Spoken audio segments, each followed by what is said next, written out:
In response to yesterday's episode, a longtime listener, reached out to say, "Man, TK, that was pretty negative. Are you becoming that guy where you're starting to seek out negative things?" And I'm here to respond today that wasn't it. Today's actually is. Good morning to you. Good Wednesday morning. I'm Dejan Kovacevic of DK Pittsburgh Sports. And this is Daily Shot of Steelers. It comes your way bright and early every weekday. If you're into hockey and or baseball, I also offer daily shots of Penguins and Pirates where you found this. Slot corners, for me, are not really a negative subject. They're not searching something out. They're not looking for a reason to be down or to be some kind of buzzkill. I asked a lot of questions yesterday, and mostly those questions ended up as just questions because I don't have answers for the secondary. And in looking at some of the dialogue that followed this discussion, whether it was on our page, DK Pittsburgh Sports, or on YouTube, I saw that there wasn't a lot of agreement there either. Everyone thought they had the answer, but all the answers were different. We have no idea where they're going to put their secondary people. That was my issue. That was what my focus was. And then I concluded by expressing a fascination with how it'll play out. I do believe that for the most part, the Steelers have pieces in the secondary.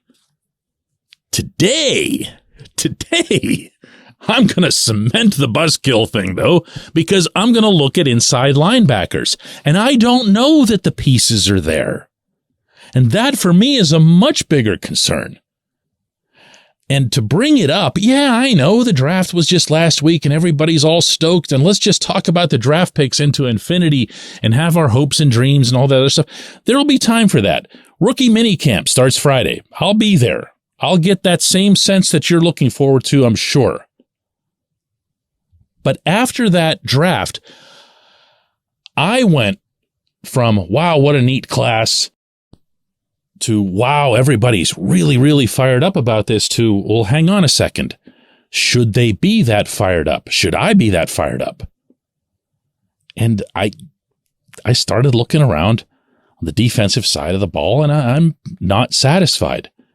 But one position in particular leaps out in that regard, and that is still in the post-Ryan Shazier era, inside linebacker.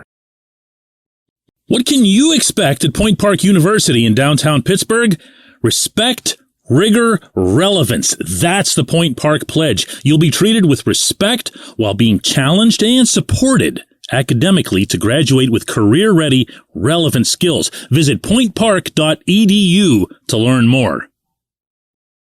This team has right now, as you and I are talking, 2 starting caliber inside linebackers in Landon Roberts, Cole Holcomb, both coming from elsewhere, both of whom will have to become accustomed to the Steelers' way of doing things. And in Holcomb's case, he'll have to overcome some rust from having been limited to just 7 games in Washington last season by injury. That's a big ask. Just looking at those 2 guys, that's a big ask. Who's your third inside linebacker? It's Mark Robinson. Now, while we can all agree that he's a blast to watch whenever he's zeroing in on a tackle, as we saw in that game in Baltimore where he was used in kind of a gimmicky role, we can also agree that we watched him the next week against Cleveland get exposed. He couldn't cover it all. He didn't really understand a lot of what was happening out there, and that's to be expected. He was active. He got a helmet for 5 total games. That's number 3. Do you really want to get into a discussion on Tay Crowder? Or having to move a 4th-round pick from his college position at outside linebacker to inside linebacker, referring, of course, to McHerbig? That's not much. I've openly advocated for the return of Miles Jack. I don't know if that's feasible. I do notice that they've already given out number 51. I'd also gently advocated before the draft addressing the position while also saying out loud, I knew there wasn't much there. There wasn't much in the way of inside linebackers in that overall class, and that was borne out. So on one hand, you want to give credit to management, and I do, genuinely, for looking at all three of your inside linebackers from 2022. Jack, Robert Spillane, even the first-round pick Devin Bush, and getting rid of everybody. Jack goes into parentheses because he had the significant groin injury. The other two, they were let go without a fight. Jerry Olszewski, inside linebackers coach for a long time, also not brought back. There's almost nothing left of that position other than Robinson. And again, that's good. Did you know that the Steelers' inside linebackers in the 2022 season combined for 0 forced fumbles, 0 fumble recoveries, 0 interceptions? That, my friends, is 0 splash. And that's not the norm in the NFL at that position. Not having a true off-ball inside linebacker is not the norm in the NFL at that position. Now, you can force the off-ball linebacker into your lineup and cross your fingers that a Joe Schobert will all of a sudden not be what he was the previous year, but then Schobert comes and he was actually worse than that. But if you don't have an inside linebacker who can consistently cover, and I mean cover well, I'm talking about following a tight end if needed, you're going to get exposed unless you do something completely different. Unless you try the 3 safety approach, where you have someone who's up closer to the line of scrimmage who can cover and support and tackle. In that case, either Holcomb or Roberts becomes someone who comes off the field. You just have one inside linebacker out there. There's tons of sub packages, and as I've noted many, many times on this program, the Steelers spend far more of their defensive snaps in sub packages than they do in any sort of base defense. Great, wonderful. Find a way to downplay this position because it did not get addressed. And I'd be very surprised if somebody would find a way for it to get addressed between now and when the ball flies. When we come back, J1Q. This segment of Daily Shot is brought to you by our good friends at Mike's Beer Bar. They're located on Federal Street, directly across from PNC Park. Mike has more than 500 beers on tap, including from more than 50 local breweries. Stop in and say hello. Tell Mike we sent you. Mike's Beer Bar.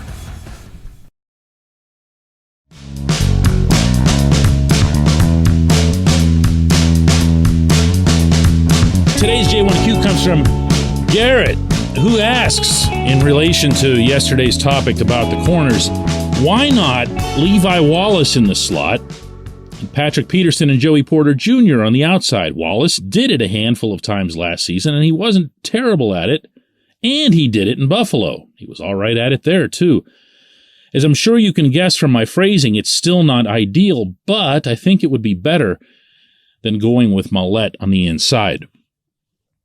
There was this suggestion from a handful of you who heard yesterday's show that Wallace could be the guy who kicks inside. But part of the variable, maybe the biggest part of the variable, even bigger than whether or not you would trust Porter as a rookie, is what's Peterson going to be capable of at his age? Even though he has been an outside corner, even though he is robustly intelligent and experienced, and from the sound of it, enthusiastic about doing whatever it is that he'd need to do to make this defense good, it's still asking a lot, I think. You're asking him to take on a different position. You're asking him, after a full and rich NFL career and all that muscle memory that's built into what he does, to all of a sudden react differently and all of a sudden move across the middle of the field and do a lot more diagonal and horizontal than he's ever done before in his career. That's just the kind of thing that has me, here's that word again from yesterday, uneasy, for a bunch of reasons. Think about this. Think about just this. Picture Peterson taking all these extra snaps and getting all this extra work in training camp and the preseason when you actually want a veteran of that age to just gently ramp up into the season. I don't want him burning himself out trying to learn a new position. I just added Patrick Peterson, even if he's lost a partial step or whatever it is. I would prefer to trust him doing what he's done best, what's put him into Canton-level conversations, than I would having him roam around and try this and try that while you have the kid over there on the outside bringing his own level of uncertainty.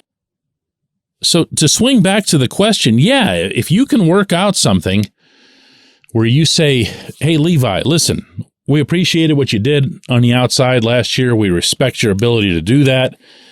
But just like with Cam Sutton before you, we're going to have to put you where we need you, my man, okay? And we need you here. Or we need you and Arthur Mollett to rotate based on different situations, different opponents, because Mollett is really good in stopping the run, which you also should value out of your slot corner. And from there, that leaves Peterson and Porter as your two outside corners. There's a part of me that kind of likes that, because now when Peterson is taking Porter under his wing, when they're comparing notes, they're doing it from the standpoint of playing the same position, albeit on different sides of the football field. They're just comparing what it is that they're currently doing.